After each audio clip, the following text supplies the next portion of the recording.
Dia, sejam bem-vindos ao Viva Antes de Morrer podcast. Eu sou Ana Pauseiro. E eu sou Daniela Moreira. E a gente está falando sobre as 8 fases do processo de autoconhecimento. Essa é a parte 2, a parte 1 já está no ar.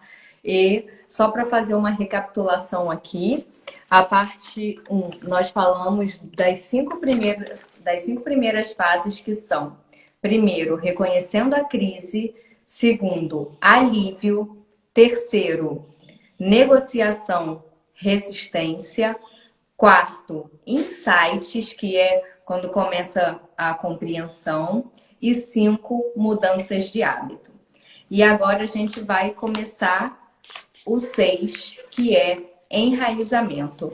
Só antes da gente começar, Dani, eu queria falar uma coisinha que eu estava revendo o episódio de antes.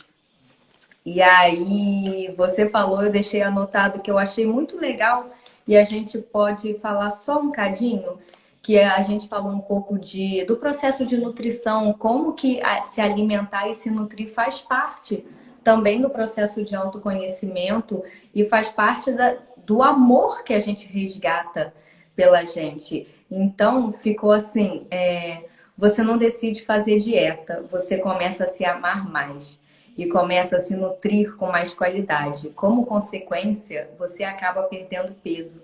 Mas isso não importa. O que importa é que você agora está mais feliz. E o processo de autoconhecimento é exatamente isso. Você não começa a se conhecer para ser mais feliz, para se relacionar melhor, apesar de que essa é a motivação original, mas quando a gente entra, descobre que é muito mais. Então você não começa a se conhecer para ter uma vida melhor. Você acaba tendo uma vida muito melhor, certamente, certo? Isso aí não tem dúvida. Você acaba tendo relacionamentos melhores, certamente, e principalmente com você mesmo. Mas o que acontece é que você começa a se amar mais. E não é possível você começar a se conhecer e não começar a se amar, que uma coisa depende da outra. Quando a gente percebe a beleza da vida, a beleza do próprio funcionamento do nosso corpo, das nossas emoções, do trocar, né? Do dar e receber, como isso é tão lindo. Quando isso acontece, você começa a conhecer isso, não é possível não ter mais amor na sua vida. E quando tem mais amor na sua vida, a coisa começa a fluir, começa a andar, né, Dani? Ana, você começou falando dessa etapa. Você encaixou direitinho, porque o enraizamento, na verdade, são milhares de possíveis podcasts, porque é o período realmente de descoberta. É o Pois período. é. É engraçado que outro dia eu estava conversando com uma pessoa e eu comecei a tentar explicar o que é o processo do autoconhecimento, né? Porque a gente pensa assim, eu não tenho força para fazer a mudança. Isso é uma frase muito comum. Eu não consigo fazer diferente. Isso é over para mim. E aí vem uma coisa engraçada, porque como é que você faz a sua cabeça sair desse lugar adormecido e começar a colaborar com o processo? Gente, olha só. Quando você diz eu não tenho força para sair disso, você está reconhecendo a imensa força que você tem para ficar na miséria. Porque senão você padeceria. Na verdade, se a gente olhar para trás e ver os anos de sofrimento, de sacrifício, de esforço, você vai começar a perceber que você tem muito mais força do que você imagina. Porque você teve força para enfrentar uma série de crises de uma maneira desenraizada. E ainda assim você sobreviveu. Quando você começa a entender isso, você olha e diz assim, gente, mas se eu tenho força para viver carregando pedra, segurando um monte de pedra, se eu soltar as pedras, eu vou dar de cara com uma fonte de força que vai me levar aonde eu decidi. Porque isso é uma questão de usar a razão. Se eu tenho força para enfrentar o problema, por que eu não vou ter força para ser feliz? No momento em que você percebe isso, você vai se olhar de uma outra forma. Você já vai se olhar de uma maneira mais amorosa. Porque de repente você olha e você diz, gente, como é que pode? Eu tenho uma história de vida tão vasta, tão intensa, tão exigente, e ainda assim eu cheguei aqui. A partir desse momento, uma série de coisas vão acontecer, e o exemplo da dieta é um bom exemplo, porque você começa a perceber que a maior parte dos problemas, que aliás isso, quando eu comecei a me trabalhar, uma das primeiras frases que me geraram todo tipo de resistência foi: problema não existe. A primeira vez que eu ouvi isso, eu tive vontade de ter sei lá, um breakdown nervoso. Gente, como que alguém pode ter coragem no mundo contemporâneo de dizer que o problema não existe? Mas depois de muito caminhar, eu cheguei à grande conclusão que realmente problemas não existem. Problemas mostram a não aceitação da realidade. E isso é uma coisa muito perigosa, porque se você briga com a realidade, você se mantém nesse lugar de constante crise. Se a gente parasse para simplesmente olhar, escuta, a situação é essa. Como é que eu lido com essa situação? Qual é a minha melhor opção nessa situação? O que eu posso fazer a ter um aprendizado dentro dessa situação? Se você tira o peso do problema e mergulha na realidade da vida, a solução brota. É basicamente isso. O processo de autoconhecimento é você sair da imaginação e da expectativa para a realidade. Isso é o que a gente chama de enraizamento. E aí vem uma série de coisas. Primeiro, você começa a perceber a força que você tem. Segundo, você começa a perceber os ciclos que você passou na vida. Você começa a perceber que o seu crescimento, na verdade, ele é um crescimento espiralado.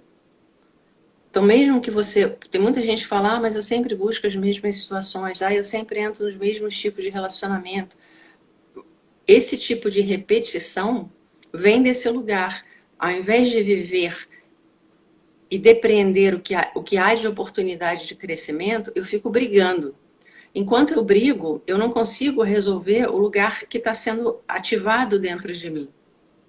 Mas a cada vez que você experimenta, algo acontece. Na vida nada é de graça. Nada passa sem tocar você. Então o que vai acontecendo é, mesmo que você perceba que você está andando em círculos, você está andando em círculos que vão ascendendo, porque você não é mais a mesma pessoa. O tempo inteiro, a vida, ela te cutuca em lugares diferentes, te desafiando a conectar espaços. E quando você conecta com esse espaço, uma luz acontece dentro de você, uma claridade, uma sanidade, às vezes pequenininha. Mas mesmo que seja pequenininha, muda tudo. É aquilo, se você jogar uma pedrinha dentro d'água, ela pode ser pequenininha, mas ela vai criar um monte de ondinhas. Graças a Deus, né? Porque, enfim, isso ajuda a beça a manter a gente caminhando. Enfim. Eu queria, Dani, que você falasse, como terapeuta, o que é não estar enraizado, e você já falou um pouco desse processo, como vai se criando o enraizamento, porque eu vejo que essa é e isso foi a minha dúvida também durante muito tempo, de não simplesmente não compreender o que é enraizamento. E nas terapias que a gente faz nas terapias de uma forma geral, usa-se muito a palavra em inglês que chama grounding. Eu demorei muito para entender grounding, porque não tem nenhuma tradução legal em português. A gente chama de enraizamento. Então, eu queria, assim, que na sua visão como terapeuta e de toda a gente que já passou por você, o que é não estar enraizado e o que é estar enraizado e por que que isso é absolutamente importante? Olha só, quando você desconecta do teu corpo, que é uma coisa que todo mundo tem que fazer numa idade muito pequena, para sobreviver a uma série de exigências, todo o teu sistema físico Ele vai se estruturar de alguma forma para manter a tua respiração restrita e a musculatura tensa. Não tem outra palavra para dizer. Então, é como se você fizesse um... Pensa quando você leva um susto, você faz... Imagina você estar nesse lugar. Quando você entra nesse lugar, de certa forma, você vai para esse mecanismo de imaginação e de expectativa para lidar com uma situação que foi grande demais para você em termos de realidade. Então você entra meio que num estado de choque. Essa subida que o corpo dá para se manter pronto para correr ou para lutar, literalmente te tira a conexão do pé no chão. Então, e é engraçado que volta aquela história, se a gente seguisse o que vem como intuição, ficava muito mais fácil, porque a gente fala, essa pessoa não tem o pé no chão, essa pessoa está fora da realidade. Todo mundo conhece isso, só não percebe a quantidade de realidade que isso demonstra. Então, você literalmente perde essa coisa de estar com o pé no chão, de estar com o corpo relaxado em cima das pernas, de estar com a sensação da tua barriga conectando a parte inferior da parte superior. E o que acontece nessa... Como é que eu vou dizer isso? Nessa couraça constante. Você hiperalimenta a tua cabeça. E, consequentemente, nesse estado de choque, quanto menos eu sinto, mais seguro eu penso estar. Isso vira um estado meio crônico. Então, o que acontece? Quando eu não sinto, eu não tenho como fazer as perguntas certas dentro de mim em relação ao que está acontecendo na vida. Por exemplo, em termos de relacionamento. Eu estou congelada, eu estou nesse lugar desconfortável. Eu conheço alguém que por um mistério, que ninguém sabe o que é, desperta um lugar em mim de conforto, de alegria. Aí eu falo, eu amo essa pessoa. Eu não posso viver sem essa pessoa. Essa pessoa me faz segura. Essa pessoa não sei o quê. Só que, enquanto você está nesse lugar, você se mantém prisioneiro desse estado. E ainda com agravante de deixar a tua mão e a tua alegria e o teu contentamento na mão de outra pessoa. Essa relação, ela começa a ter um peso que vai trazer uma doença para a relação. Porque não tem como. Se uma pessoa exerce poder sobre você, intuitivamente, dentro de você, uma coisa vai estar sempre borbulhando, sabendo que aquilo está esquisito. Até pelo medo da perda, até pelo medo do que essa perda pode trazer a nível de sentimento. Então você fica numa prisão desconfortável que mantém esse estado. Se você parasse e dissesse, gente, essa pessoa desperta esse lugar interno meu, mas é meu. Se essa pessoa pode despertar esse sentimento, como é que eu posso nutrir o sentimento que eu já percebi que está dentro de mim? O sentimento é meu. Esse é o caminho para começar a enraizar. Porque quando você para de estar nesse lugar e faz... Naturalmente o sistema vai fazer puff, desce os ombros, desce a musculatura, o peso vai e você percebe a força das suas pernas. E aí caminhar passa a não ser um martírio, mas um prazer. E a relação, ela sai desse lugar de dependência doentia para um partilhar agradecido. Você despertou isso em mim. Você me trouxe para a minha realidade interna. Então, relação, na verdade, ela tem um papel de libertar a pessoa, desde que a pessoa faça essa volta para si própria. Enraizar é reconectar com a sua verdade. O que isso faz para mim? E aí, voltando para a história dos problemas, a vida é. O problema acontece quando eu brigo com o que é, porque eu queria que fosse diferente. Se eu parar para olhar e disser, gente, a vida é. Neste momento, ela é desafio, ela é dor, ela é abandono, ela é carência. Ok, como é que eu lido com isso? O que que isso pode trazer de crescimento para mim? O que que a vida está tentando me mostrar nesse momento? Porque se você faz isso e flui, da mesma maneira que a vida te desafia, ela te apoia. Mas se você fecha a porta, aí você fica duplamente sozinho. Enraizar é você perceber que o relacionamento mais importante da sua vida é de você com você. O que que isso faz por mim? O que que isso me traz de aprendizado? O que que isso mostra em relação à minha escuridão interna? Porque você mora dentro de você. É tipo, ok, você está gripada. Você não acha que alguém pode sentir a tua gripe? Alguém pode cuidar de você, mas você vai sentir a sua gripe sozinha, porque você está dentro do corpo gripado. Isso acontece com qualquer sentimento. Tudo que acontece com você acontece sozinho dentro de você. Apoio? Ótimo. Compaixão? Ótimo. Empatia? Ótimo. Mas independente de quanto amor você tem ao redor, o que acontece a nível emocional, energético, físico é só teu.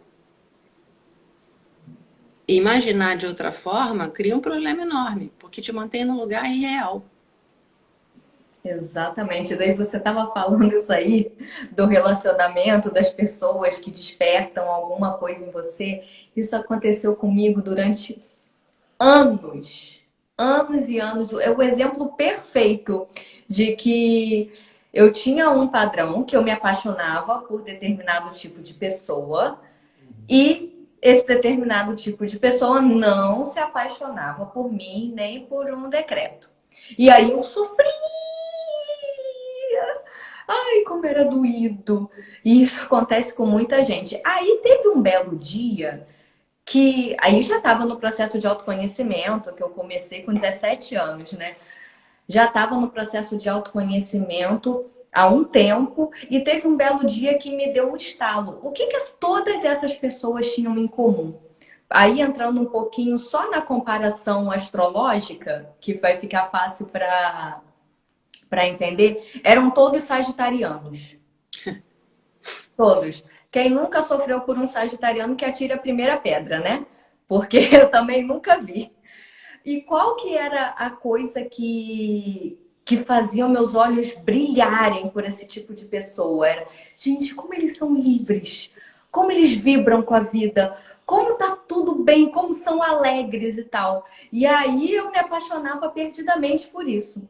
Aí teve um belo dia que eu olhei e falei, gente, essa característica é minha. Mas foi assim, sabe quando parecia que estava soltando fogos no fundo. Ah, agora eu entendi, isso é meu. E eu não tô tendo coragem de ser dessa forma. Por isso que eu tô sofrendo o tempo todo. Isso levou uns anos, tá, para acontecer. E aí, quando finalmente eu entendi, é isso. Agora eu entendi. Aí foi estalo, eu não precisei fazer esforço. Eu comecei a honrar essa coisa da liberdade, do espírito aventureiro, do bom humor, de estar de bem com a vida, de curtido, de celebrar. Quando comecei a fazer isso comigo, simplesmente nunca mais aconteceu. Nunca mais. Nunca mais. Falei, agora eu não preciso de um sagitariano, porque tudo de Sagitário que eu amo tá aqui dentro de mim. E Ana, esse negócio é engraçado porque as pessoas dizem que os opostos se atraem. Lê do engano. Lê do engano. Se você observar, pode até parecer oposto, mas na verdade, doenças semelhantes se atraem. A pessoa que você atrai mostra uma grande parte de você mesmo, é espelho. A gente, e normalmente assim, tanto o lado da luz quanto o lado da escuridão. Que aliás, vou fazer o gancho. Todas as vezes que você abre a boca para dizer assim, essa pessoa é desse jeito. Eu faço isso muito com os meus clientes. Pô, Dani, você tem uma maneira de expressar incrível. Pô, Dani, você não sei o quê. Eu falo, gente, olha só. Vocês não estão falando de mim. Vocês estão falando da parte interna de vocês que vocês reconhecem em mim. E é muito engraçado que no início as pessoas têm dificuldade de dizer isso. Elas dizem, não, Eu percebo isso em você, mas eu não tenho isso em mim. Não, você não pode reconhecer uma coisa em mim que você não tenha. É como se alguém pusesse uma cadeira que você nunca viu na vida, você não, nem sabe que existe cadeira, e você imaginasse que você vai definir para que serve, o que, que é. Você só faz isso porque você tem esse conhecimento inato. Isso é uma cadeira. O processo de autoconhecimento é você começar a validar o que você na verdade sabe. E o bom terapeuta, para mim, na minha opinião, é o cara que o tempo inteiro te lembra, primeiro, que você tem todas as respostas que você precisa. Segundo, que você é perfeito na sua imperfeição. E terceiro, e mais importante que todos, você é livre para ser feliz. É sua responsabilidade e não há nada que te impeça, apenas aquilo que você aprendeu a acreditar. Exato. E a gente aprendeu a acreditar em um monte de coisa. Outro dia eu estava pensando, realmente é um negócio bizarro. Eu sou filha de Miss e sempre tive uma relação difícil com a história da vaidade. Então eu não sou um bom exemplo para falar a respeito de vaidade. Eu sempre tive uma coisa de busca do natural. Eu não queria ser reconhecida sendo bonita ou feia. Eu queria ser reconhecida como pessoa. Isso é a minha história. Mas, talvez até por causa disso, eu presto muita atenção na forma como as mulheres estão se colocando. E me dá uma dor. Me dá uma dor. Eu fico olhando e digo, gente, eu não tenho nenhum problema que você se mantenha bonita, que você faça o cabelo, que você se maqueie, que você cuide de você, use roupas legais. Isso não é um problema para mim. Mas não é o que está acontecendo. Eu fico olhando a associação que foi feita, mulher tem que estar produzida. Não está se falando de mulher estar se cuidando, se amando, se nutrindo. Não, você está falando, mulher precisa estar produzida. E isso está sendo recorrente em todos os posts que eu vejo, inclusive assim, se você quer vender o seu produto, se você quer ser empregada, se você não sei o que, você tem que estar produzida. O próprio conceito, você precisa estar produzida, está dizendo o quê? Que você não é o suficiente para conseguir de outra forma. E isso é um cansaço que dá, porque é que nem a história que usa a moça que usa tomara que caia ou mini saia. Gente, eu não tenho nada contra quem usa tomara que caia e mini saia. Mas eu tenho um profundo desgosto de ver o tempo inteiro aquela coisa, puxa certa, puxa certa. Você não pode estar confortável se você passa o tempo inteiro se preocupando se não tem algo demais mostrando. Usa o que te dê conforto. Usa o que traz para fora aquilo que é a tua qualidade, aquilo que é o teu dom, aquilo que é a tua beleza interna. Celebra a tua existência da forma que for, não estou preocupada com isso. Se você tem aquilo, tiver que, sei lá, pintar o cabelo de verde, colocar um batom preto, andar de biquíni, não me importa. Mas a gente precisa começar a acordar que a sensação interna tem que ser eu sou boa o suficiente, porque na verdade você é. As pessoas precisam, e isso é parte do enraizamento, você dá conta, ninguém tem o direito de dizer para você que você não é boa o suficiente pelo simples fato, você é única. Você é único.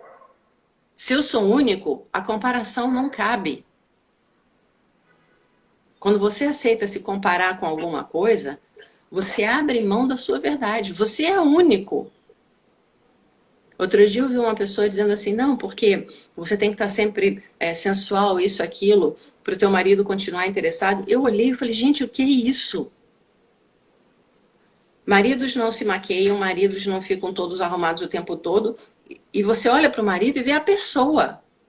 Quando você aceita que o teu marido vai te olhar além disso, porque é uma ameaça se você fizer diferente, você está se colocando num lugar muito esquisito. E isso é doído. É doído. Eu imagino que você estar o tempo inteiro com essa sensação de que se eu não cuidar, se eu não fizer, se eu não mudar, se eu não aparentar, se eu não sei o quê, a catástrofe vai acontecer. Definitivamente eu não sou desse mundo. Assim, eu sei que eu não sou. Porque, por exemplo, a história do ciúme. Eu fui uma pessoa que nunca me considerei bonita. Consequentemente, tinha as minhas inseguranças. Mas eu nunca tive ciúme da maneira que eu vejo as pessoas tendo. Porque para mim era assim, se uma pessoa escolhe estar comigo, é pelo que eu sou. Se ele trai, azar dele. Porque eu sou única. Então vinha aquela sensação assim de, sabe, isso não afeta o meu valor. E esse lugar, eu acho que ele precisa ser resgatado. É tipo assim, se uma pessoa não consegue te amar, isso não faz de você uma pessoa horrível. Simplesmente fala que a outra pessoa está fechada. Se uma pessoa te traiu, essa pessoa tem que olhar para o movimento que fez ele trair, ser desrespeitoso, desonesto, isso, aquilo, fala dele. Não fala de você. E isso é parte de enraizar também. Aquela coisa, peraí, o que me dá valor, o que me dá... o que me constrói é o que está dentro de mim. Consequentemente, a destruição só vai acontecer se eu destruir o que está dentro. Ninguém tem a força suficiente para fazer isso, ou não deveria ter. Esse resgate de valor, esse conforto de ser você mesmo, essa celebração da sua essência, é básico. Se você não tem isso, todas as áreas da sua vida vão ser tensas, vão ser desequilibradas, vão ser opressoras, vão ser ofensivas. É que nem a história que a gente falou da outra vez. Se alguém chega e escolhe, entre todas as opções do mundo, a de te ofender, você não tem que se sentir ofendida, a não ser que você acredite no que ele está dizendo. Na verdade, a tua primeira reação deveria ser, gente, coitada dessa pessoa, porque com tantas opções de dizer essa coisa, de mostrar essa coisa, de se colocar, de criar uma comunicação, esse cara escolheu a pior. Coitado, ele tem que conviver com ele. Isso não fala de você. E se fala, para se olhar. Para ver o que está acontecendo dentro. E é isso que todo o processo de enraizamento traz, que é justamente não estar enraizado, é estar com o pé fora do chão e com a respiração muito menos profunda do que pode ser. E estar enraizado é estar com o pé no chão, com a respiração profunda acontecendo, e isso tudo te faz estar conectado com a realidade. E quando E você. mais, e também com aquilo, se você quer saborear alguma coisa, você tem que ter a capacidade de sentir. Exatamente. Te faz estar conectado com a realidade, te faz poder sentir o que está acontecendo, não só de forma intelectual, não só de forma não só racionalizando o que está acontecendo, mas sentindo o que é real. Que foi o que a Dani falou. Se alguém me ofende, eu sei o que é real dentro de mim e eu dou poder para essa pessoa ou não. E quando você começa a se enraizar, começa a estar conectado com a realidade, começa a sentir o que verdadeiramente está acontecendo, começa a estar com o pé no chão e com a respiração profunda, aí você começou a enraizar no seu processo de autoconhecimento. E isso não tem preço, não tem preço. Outro dia me perguntaram, eu sou 7 anos mais velha que o Fábio, né? Aí outro dia me perguntaram, mas você não tem medo que você vai envelhecer antes? Eu achei até engraçado. Eu falei, nenhum. Eu tenho medo de outras coisas. Mas assim, da beleza, do não sei, não. Porque eu sou mais velha, sou mais nova. Gente, eu sei, é aquela coisa, eu tô muito enraizada na minha verdade. E com isso vem muita confiança em que a vida sabe o que faz. E Acabou. Ana, se você entra nessa história, você vai trazer uma pressão de se arrumar, de fazer, de acontecer, de não sei o que lá, que estraga a relação. Esse relaxamento, gente, eu vou viver tudo que eu tiver para viver com essa pessoa. Na minha verdade, na minha nudez, que não há nada mais sensual do que a nudez de espírito, de coração, isso e aquilo. Se terminar adiante, gente, histórias começam. Aliás, essa coisa, o enraizamento tem muito a ver também com de você perceber que é perda de tempo lutar contra a morte. A morte, ela acontece diariamente. A gente morre de medo com a história, mas e se eu morrer? Você morre todo santo dia. O que as pessoas não dão conta é que o que é a morte? A morte é quando a vida não acontece mais. Se a gente se preocupasse em viver ao invés de temer a morte, tudo mudava. E isso Que é a uma gente... das coisas que acontece quando você enraiza, na verdade. Eu sempre tive pânico. Inclusive, depois de muito tempo eu fui estudar por conta de sofrer muito de enxaqueca na adolescência e no começo da vida adulta. Depois de alguns anos eu fui estudar na... Tem um livro que chama Cure o Seu Corpo, ai, não lembro o nome. Depois eu boto na descrição. Tem um livro que faz a correspondência muito bom sobre os sintomas físicos com os sintomas emocionais. E um lá das enxaquecas frequentes era o medo de morrer. E depois, por que eu nunca mais tive enxaqueca? Quando eu entendi que, gente, tá ok, eu vou morrer. Se eu ficar preocupada com isso o tempo todo, só que isso não é um processo racional que acontece, a gente está explicando aqui racionalmente, porque a gente está usando a linguagem verbal. Mas isso, conforme você vai enraizando no teu processo de autoconhecimento, no teu ser, o pé no chão, respiração profunda, conexão com as emoções e etc., quando isso vai acontecendo, essa compreensão ela vem naturalmente. E aí acaba. E aí acaba. E aí quando acaba o medo de morrer, aí que a gente começa a viver. E não é à toa que o nome desse podcast é Viva Antes de Morrer. Porque é exatamente isso. Mas isso leva um processo, leva um tempo? Leva. Levam todos esses estágios que a gente está falando agora. E aí, falo, Dani. Mas é uma coisa que vale começar a pensar, refletir, experimentar durante todos os dias. Essa coisa começou a mudar para mim. Foi um acordar grande que eu tive, que teve um período muito difícil entre eu e minha mãe. A gente passou uns 15 dias assim, brigando que nem cão e gato, e a gente tinha uma relação muito simbiótica. Não é à toa que eu virei terapeuta, né? Tinha que liberar esse espaço todo para conseguir encontrar a felicidade. Mas enfim, e foi um período muito sofrido, a ponto da gente imaginar uma ruptura sem volta.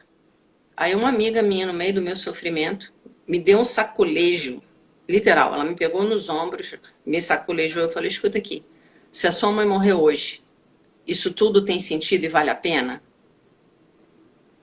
Naquela hora, se Papai do Céu tivesse acertado um raio na minha cabeça, não tinha dado o mesmo efeito. De repente você olha, quando você põe isso no lugar, é finito, é mortal. Vem aquela coisa de como eu estou gastando o meu tempo. Qual é a escolha que eu estou fazendo? O que realmente importa? Daquele momento em diante, eu nunca mais esqueci isso. E aquilo me deu... realmente foi visceral. Eu não tenho como lutar contra a morte. Ela é factual. Ela acontece. Ela vai acontecer. Mas eu tenho total poder de fazer diferente em vida.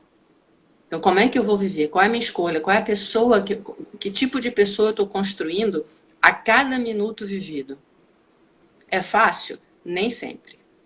Tem vezes que você tem vontade de estrangular alguém? Tem. Mas de repente você para e pergunta, tá, o que isso acrescenta? O que isso nutre? Essa é a melhor opção? Esse é o meu melhor? As pessoas não entendem que, embora seja muito mais desafiador, todas as vezes em que você escolhe aquilo que constrói, você, na verdade, está alimentando o teu amor próprio. Quando você percebe que você começou a gostar da pessoa que você é, todo o sistema dá uma relaxada tão intensa que a pergunta sempre vem assim, por que eu perdi tanto tempo tentando ser o que eu não sou?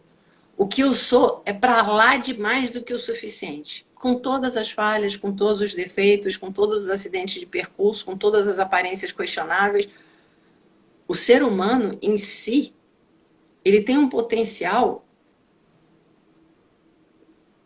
imortal. Realmente é um negócio engraçado, porque a nossa capacidade de crescimento, ela não termina. A nossa capacidade de florescimento, ela não termina. É como se fosse assim, puxa vida, eu vou sofrer muito porque a roseira floresceu e agora as rosas morreram. Você não faz isso. Você olha e você diz, gente, é um ciclo. Novas rosas vão vir desde que eu mantenha a roseira nutrida. Então, quando você entra, aí, de novo, parte do enraizamento não é só você resgatar a respiração, acertar a postura do corpo, relaxar a musculatura, mas também começar a perceber que, como ser humano, a gente tem ciclos. Ciclos físicos, ciclos energéticos, ciclos emocionais. A gente tem ciclos. E quando você começa a entrar em harmonia com essa constante roda, né, de expansão, de contração, de vida, de morte, enfim, esse refazer, ele deixa de ser assustador, porque você antes tem a sensação assim, se eu deixar de ser isso que eu sou nesse momento, eu vou me quebrar todo. Quando você resgata a tua flexibilidade, o que você percebe é, cada vez que eu me refaço, eu floresço. Então você para de temer isso. É tipo, você imaginar assim, não importa, vamos supor, você está numa partida jogando, sei lá, vôlei. Cara, você está amando aquilo, você está jogando, você está ganhando, você está isso, você está aquilo. Vai ter um determinado tempo, vai chegar uma hora que na exaustão, você vai dizer, gente, eu não aguento mais fazer isso. Eu tenho que parar de fazer isso, não importa quão bom seja.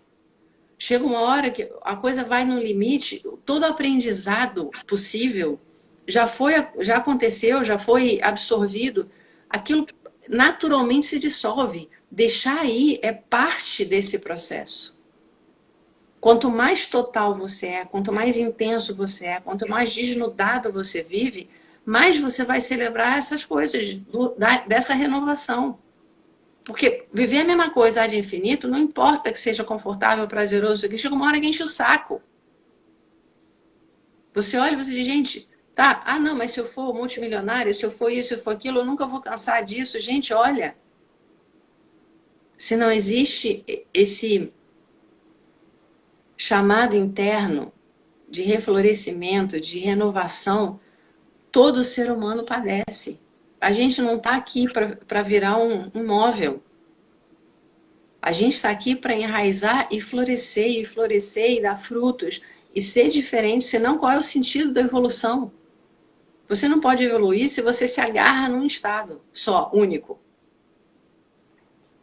Esse movimento é parte do enraizamento. E aí, aproveitando o gancho, vem o penúltimo. Só antes, Dani, a Sinara colocou aqui nos comentários, morro de medo de perder alguém.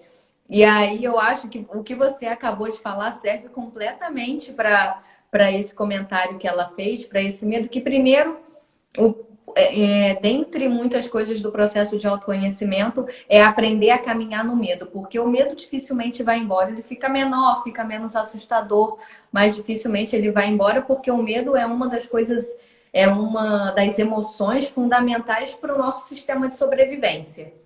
Então, ele dificilmente vai embora. E aí a gente aprende a caminhar no medo, seja ele maior ou menor. E quando a gente enraiza e dá conta desse ciclo de renovação que você acabou de falar, a gente começa muito mais a aproveitar esse alguém que está na nossa vida, que a gente tem medo de perder, do que propriamente ficar no medo. Eu falo quando o medo da morte ele se dissolveu dentro de mim, não que não exista um receio de vez em quando, caraca, e quando morrer, o que vai acontecer? Vai para onde? Não que não exista isso eventualmente, mas não é uma coisa que está no meu script, que está no meu dia a dia, que está na rotina. E quando isso começou a dissolver dentro de mim, eu falava toda vez com o Fábio, vai embora, vai sair, vai trabalhar, se despede direito, dá um beijo, Eu sempre faço isso, dá um abraço. Porque você sabe se hoje é a última vez? Coitado, ele quase grudava na parede quando eu falava isso. Sei que, não fala isso, não gosto. Sei que eu falei, você sabe se hoje é a última vez? Não sabe. E isso acabou ficando natural. E o que isso aconteceu dentro da gente? Começa a dar valor para o que é real, para o que é importante. Não que de vez em quando isso não saia um pouco, claro que sai. Mas a maior parte do tempo a gente está no que é real, no que é importante, justamente por causa disso. Você sabe se hoje é a última vez? Aí, Sinara, fica o recado. O processo nem sempre é muito simples de acontecer, mas vale qualquer esforço. Imagina estar nesse local.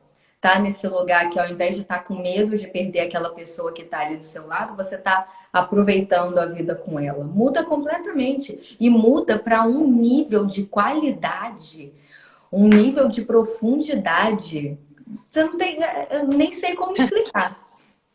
É Eu bem quero simples. pegar o gancho porque eu me identifico totalmente com isso, que a minha vida foi marcada pelo medo de perder alguém. E eu perdi muitos. E a cada momento me veio o questionamento, né? Como é que é lidar com isso? Por que que esse medo é tão intenso de perder alguém?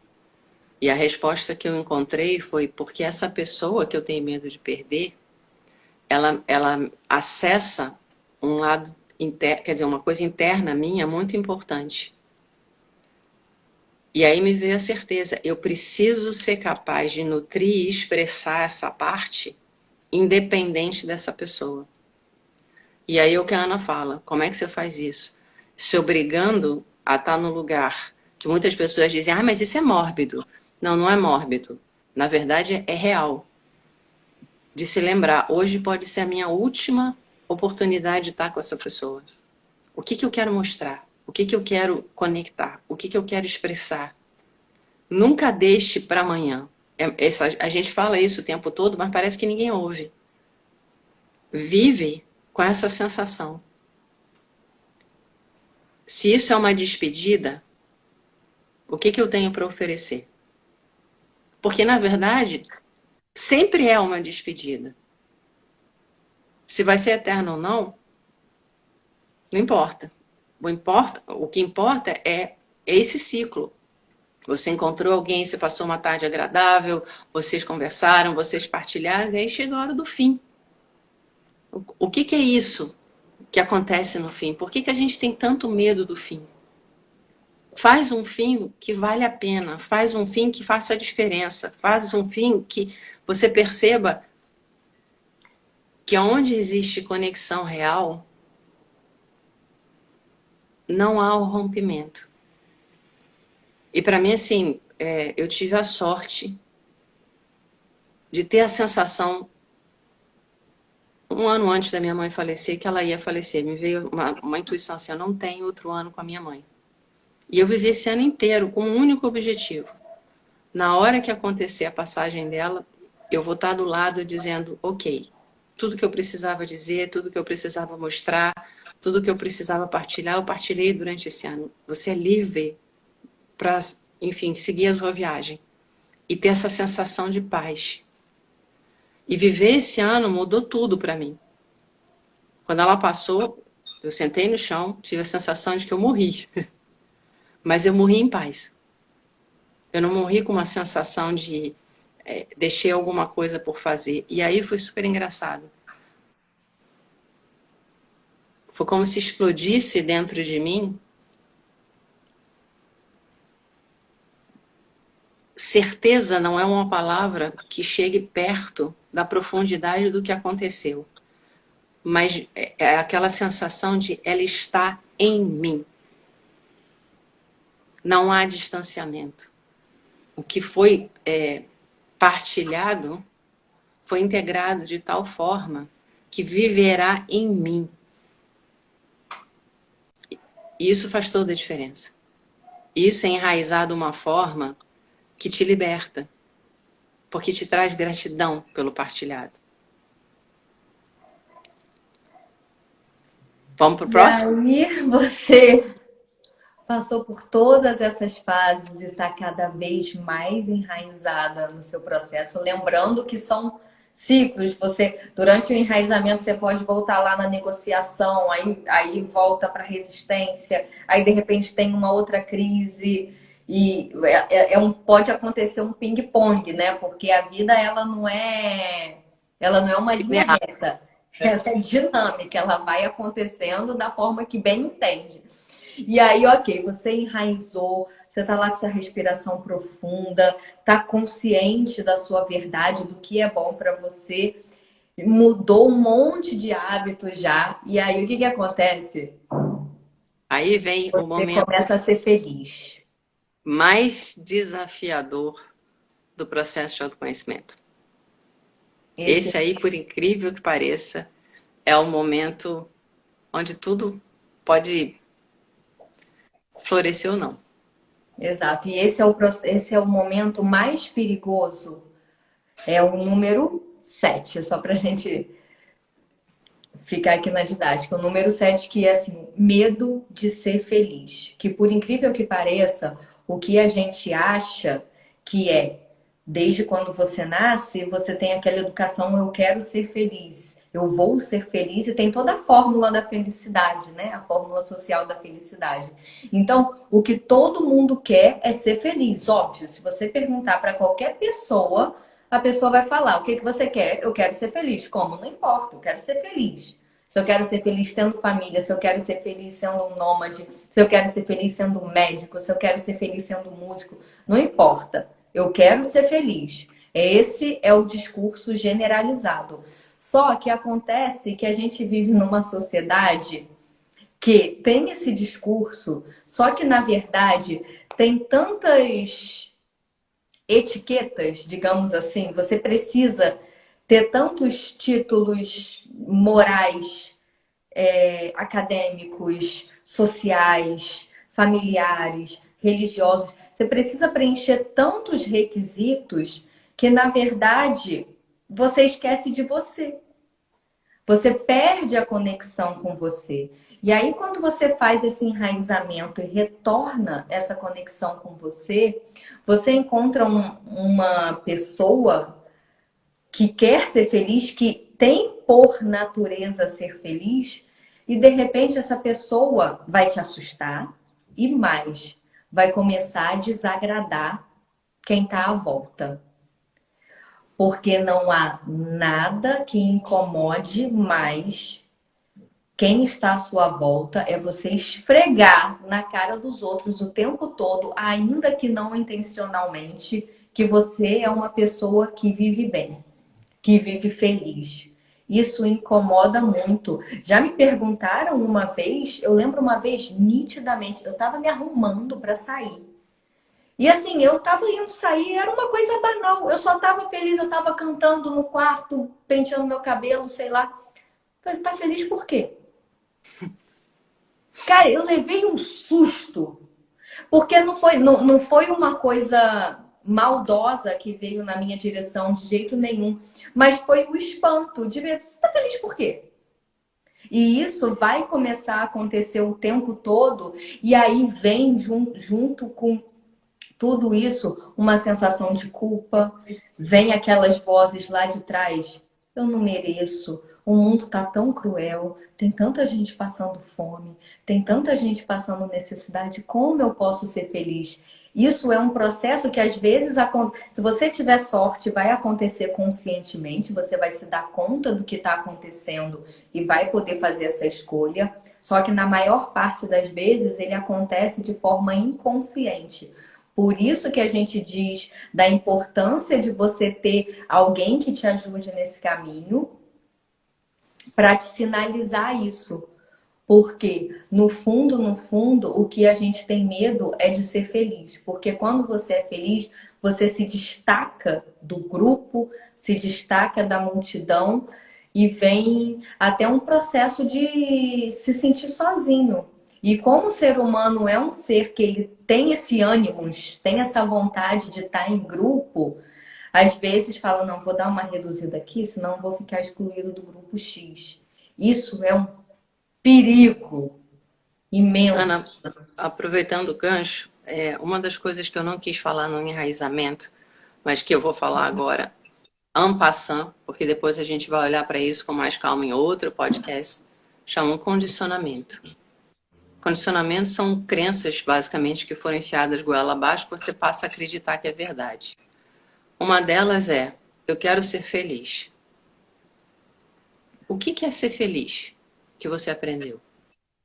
Ser feliz para você, o que você aprendeu de fato é o seguinte: ter sucesso. Ter sucesso não tem a ver com felicidade. Ser feliz é ser útil. Felicidade não tem utilidade. Ser feliz é ser reverenciado, ter poder, não sei o que das contas, nada disso. Você pode até ter isso tudo e ser feliz. Mas, primeiro, isso só acontece se você for feliz antes.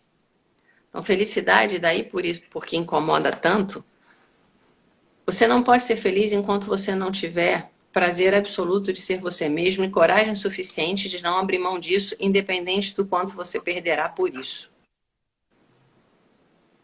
Ser feliz quer dizer que você para de negociar. Isso não quer dizer que você vai se tornar um rebelde, um revolucionário, um chato de galocha que só diz não. Ao contrário.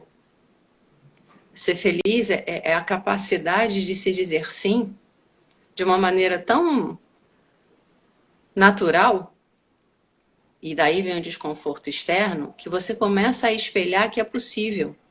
E as pessoas não se sentem incomodadas porque você é feliz. Elas se sentem incomodadas porque elas percebem o espaço apequenado dentro delas quando assistem você viver uma vida com integridade, com totalidade, com honestidade. O preço de ser feliz é o entendimento que você, na verdade, sempre esteve sozinho, viveu sozinho e vai morrer sozinho. Você nasce sozinho, vive sozinho e morre sozinho. Porque você está dentro do seu corpo. Ninguém entra ali. Se relacionar é a nutrição que a vida oferece para que cada vez você tenha mais internamente. Mas é aquilo, você vive o seu sentimento sozinho. Você vive o seu pensamento sozinho. Você paga o preço do desequilíbrio energético do seu corpo sozinho. E enquanto isso não for aceito e curado, a felicidade sempre vai estar um passo de distância.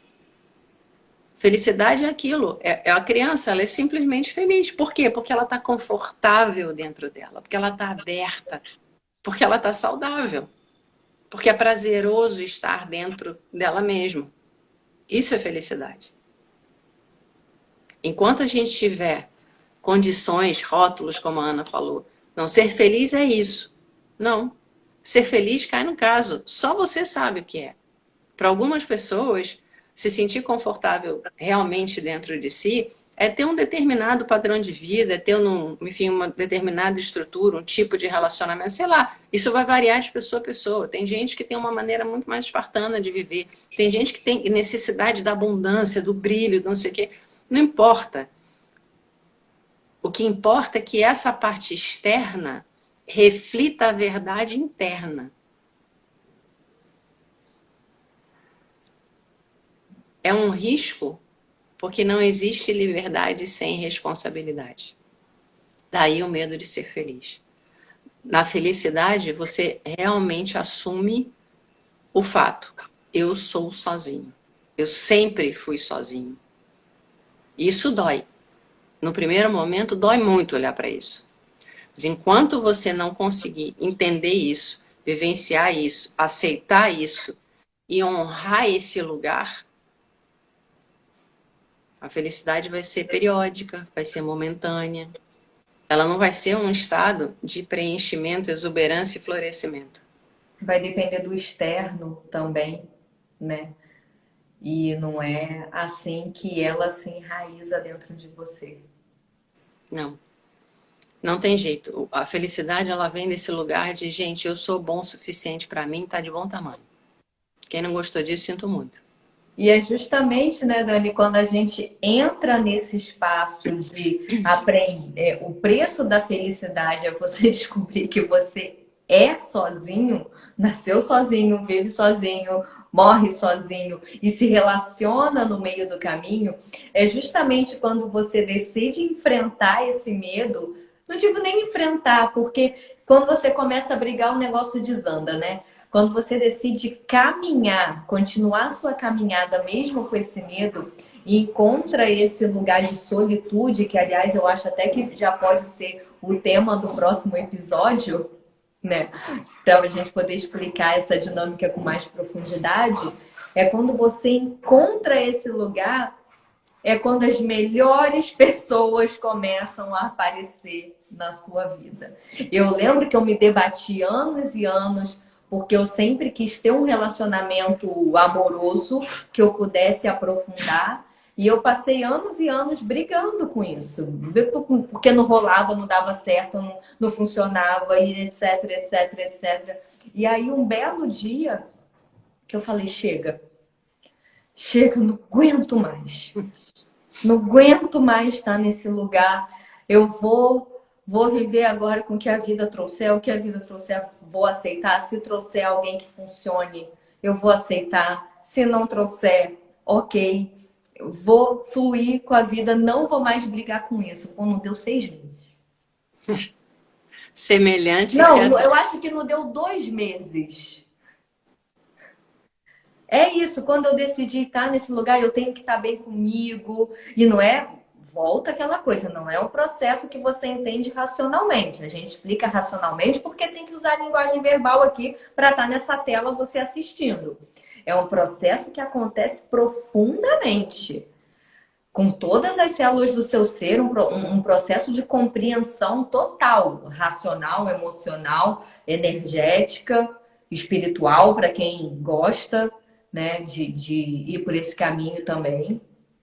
E aí, finalmente, quando acontece isso, que as pessoas, justamente quando você, agora eu tô bem sozinho, já viu essa frase? Agora eu tô bem sozinho, aí começa a aparecer todo mundo.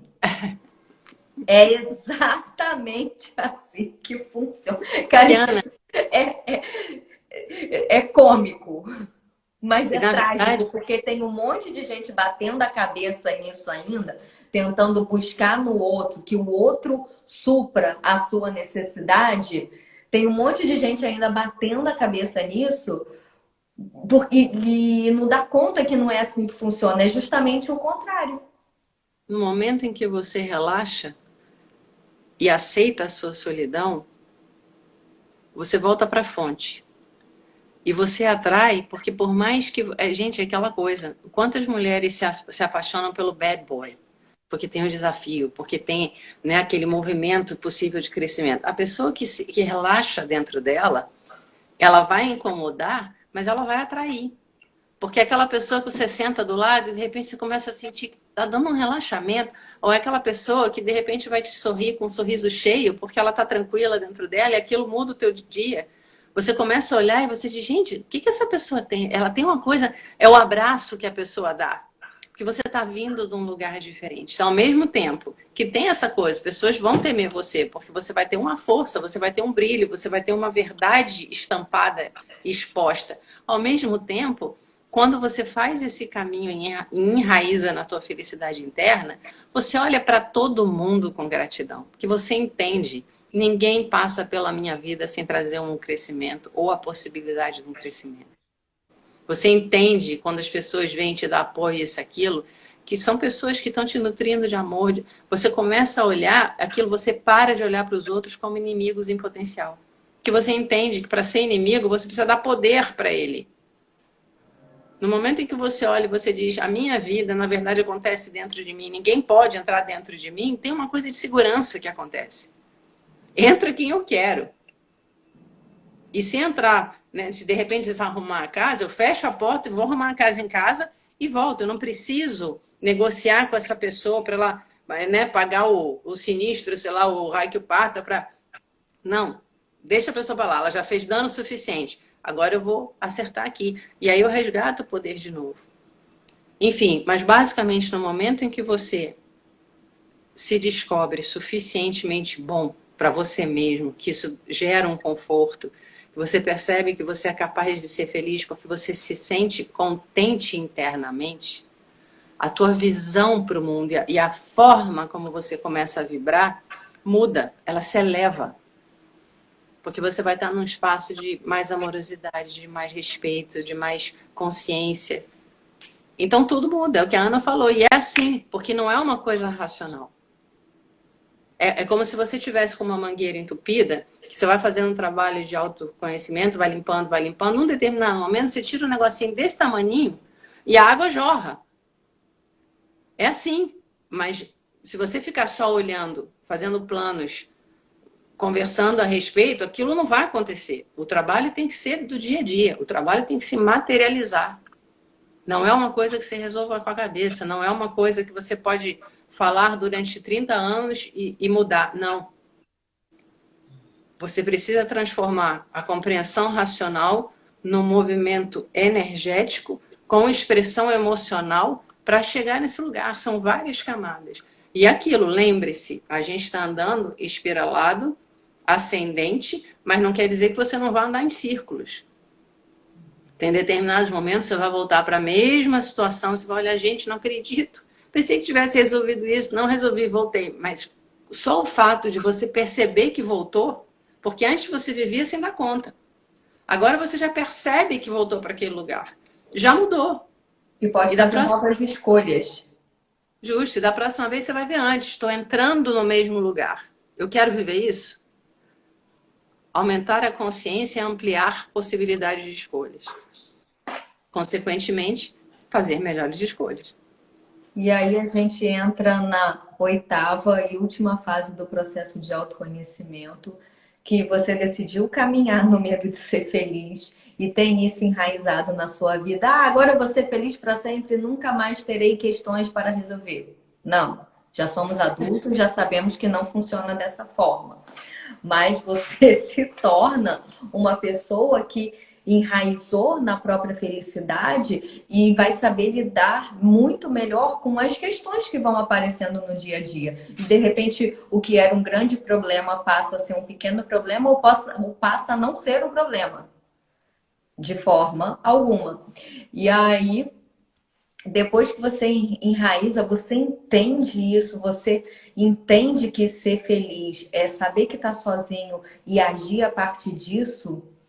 E aí começar a se relacionar melhor, você vai ter relacionamentos melhores, porque você está se relacionando melhor com você mesmo. As coisas começam a acontecer na vida magicamente, que não é tão magicamente que existe um caminho, né? Para chegar nesse lugar. Mas você chegou nesse lugar, você entra na oitava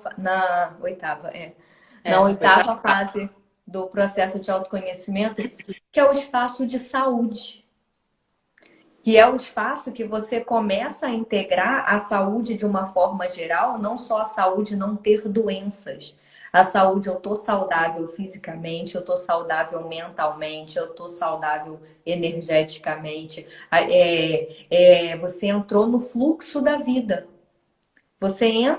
Quando você entra no fluxo da vida, mesmo que depois venham as crises, que novamente você vai passar a transitar por todas as fases novamente, só que com uma consciência do que é cada fase, de que vai passar, de que tipo de decisão é importante tomar em cada momento, e elas vão mudar, que uma decisão para esse momento agora vai ser diferente de uma decisão para um momento muito parecido, só que nunca é igual.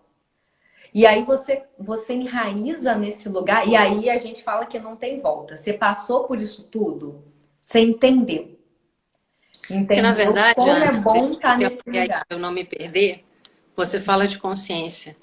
Esse enraizamento na consciência é o último estágio, porque quando você percebe esse lugar de observador, você percebe que a vida e a morte não são antagônicos.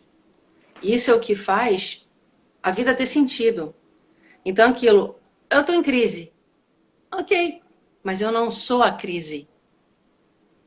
Eu tenho esse sentimento. Ok, mas eu não sou esse sentimento.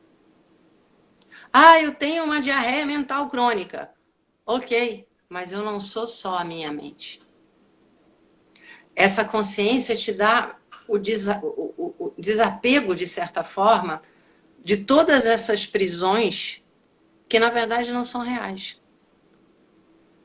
Você começa a perceber que é como se você deixasse de ser a pessoa que sofre para passar a ser a pessoa que percebe o crescimento que o sofrimento traz.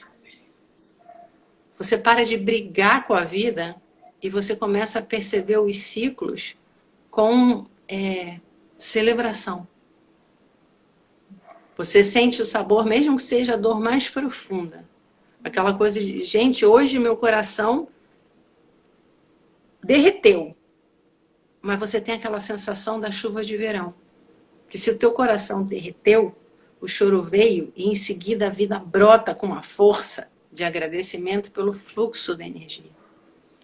Vem a raiva, você vai para o seu quarto, sacoleja, berra, grita, esperneia, bate travesseiro, passa e você percebe o fortalecimento do teu corpo, você percebe o aprofundamento da tua respiração, você percebe quão respeitoso foi poder usar aquela energia que mexe com a bioquímica do corpo de uma maneira assertiva, consciente, não violenta.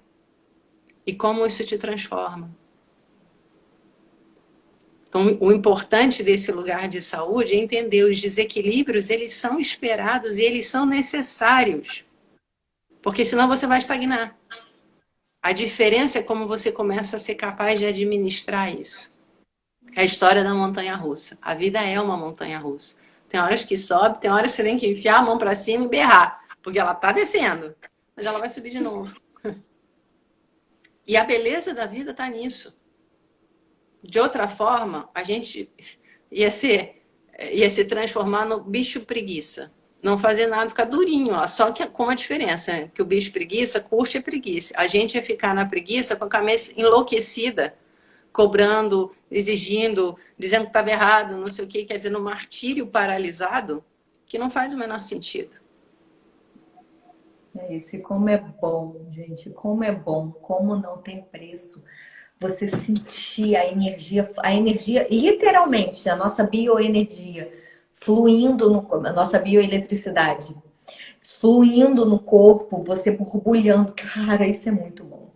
Isso é muito bom. Isso vale qualquer, que eu digo sempre, que eu gastei para chegar onde eu estou agora e continuo gastando, porque a evolução não para nunca, o aprendizado não acaba nunca, que é tempo, dinheiro, lágrimas e suor.